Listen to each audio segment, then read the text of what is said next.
মা বাড়িতে বৌমা এসে গেছে, আর কাজের মেয়ে রাখতে হবে না। এই অনেকদিন থেকে আমাদের বাড়িতে কাজ করে বৌমা।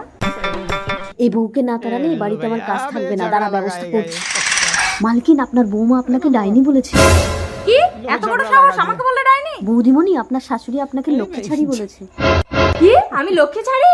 তোকে আমার দেখতে ইচ্ছে করে না রে লক্ষ্মী ছাড়ি। মুখ সামলে কথা বলুন মা। গায়ের উপরে ঠেলে উঠে আসছে, মারবে নাকি? নোংরা হাত দিয়ে আমি কি হাত নোংরা করব? কি আমি নোংরা? তুই নোংরা, তোর 14 গোষ্ঠী নোংরা।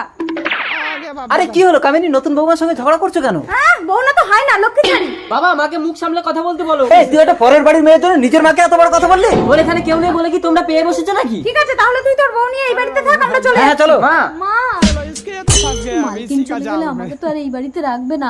মালকিন, মালকিন, বৌদিমণি আপনাকে ডাইনি বলেনি। বৌদিমণিকে তাড়ানোর জন্য আমি মিথ্যে কথা বলেছিলাম। শয়তান বেরিয়ে যা আমার ঘর থেকে। মা লক্ষ্মী।